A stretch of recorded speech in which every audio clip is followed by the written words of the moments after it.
What?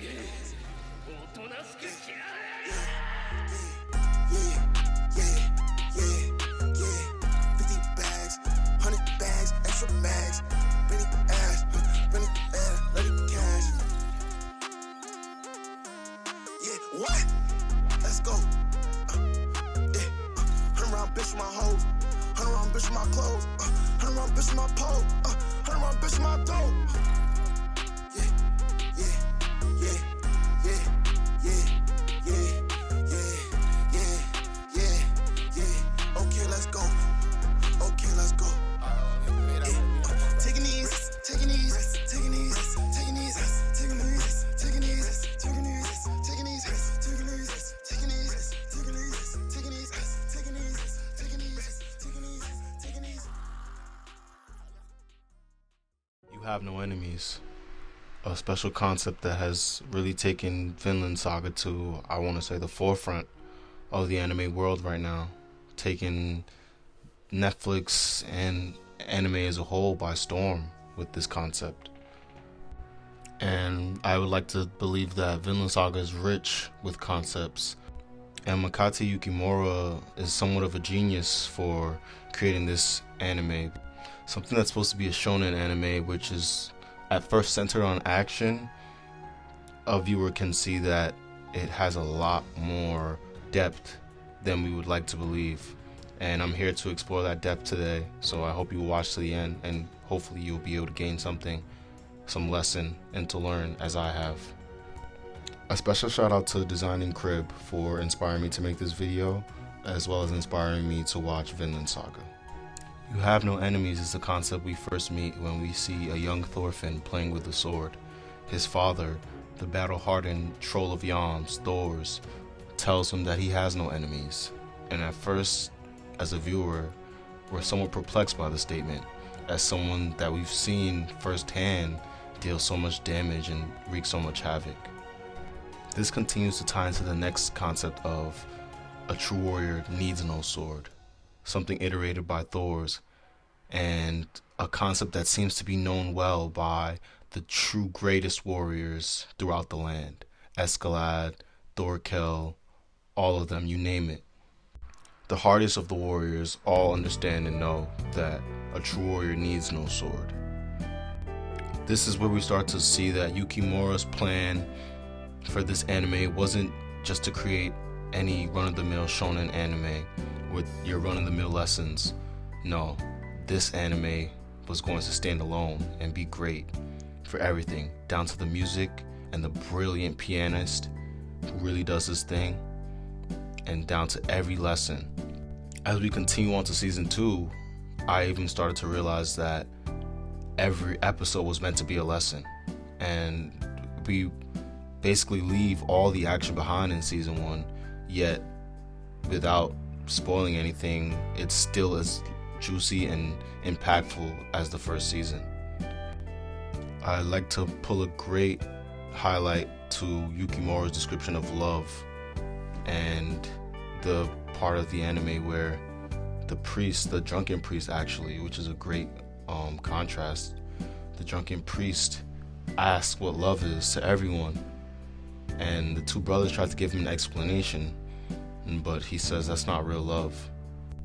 And then we go on to Prince Canute, who seems to be the only one filled with such love that he hates violence and scorns any act of war.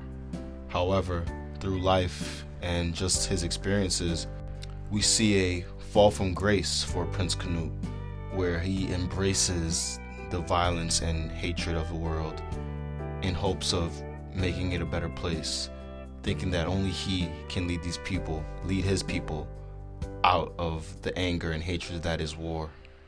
I'd like to point out that this very much reminded me of Light Yagami from Death Note, with his overly self-righteous belief that one man could change the world, and that one man being him. It's rather flawed, however, somewhat noble in approach and belief. We then get into some more elaborate concepts that I do not have the liberty of explaining because I don't think I'm sophisticated enough to explain. However, we encountered Thorfinn as a slave in the slave saga, and he has now been fully pacified. And as we go on to the later episodes, he describes himself as empty.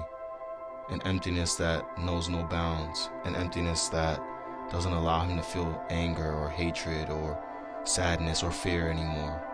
The only fear he encounters are in his dreams and his nightmares. In fact, he's so empty that he's almost like a child, where he doesn't know anything. The only thing he knew was battle, and he now must relearn and learn how to be someone in society. Even Einar describes him as a baby.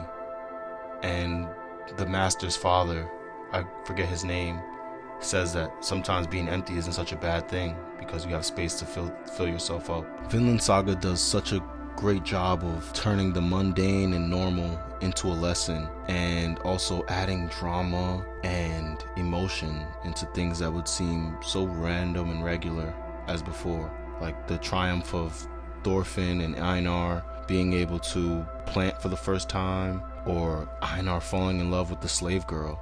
It just all has so much emotion and gravity behind the scenes that it feels almost as if you're not watching an anime. Sometimes I feel like I know these people, like their struggles are my struggles. I want to leave off with why I believe Vinland Saga is such a different anime and stands apart from the rest. Besides the contrast between Norse religion and Christianity, I just feel every episode had a mini lesson. Less so in season 1, but even more so by season 2. By season 2, we start to see that everything is not as it seems, and maybe Thors was right. Maybe we do have no enemies. Maybe Thorfinn had no enemies from the start. And in a contradicting backwards manner, we see that the man that Thorfinn wanted to kill the most was actually the man that loved and cared for him the most and made him who he was. Even though maybe in an evil, negative way, he still did help him survive. And he was more of a father than Thors ever was. And that man was Escalad. Whether you're Thors or Thorkel or Escalad or Bjorn, whoever you are, you have no enemies. And wherever you are in life is just a matter of circumstance. And even for someone like Thorkel, he fights the battle not because he has enemies, but because he has a goal. And everyone has a goal somewhere in life, and we're just all part of that goal in one way or another. If you haven't watched Vinland Saga yet, I implore you to start, because I think you'll see what I see whenever you watch one episode. But thank you for tuning in. Be sure to leave a like, comment, and subscribe. And as always, find your Zen, your final form. I'll see you next time, guys. Taking these, taking these, taking these, taking these, taking these, taking these, taking these.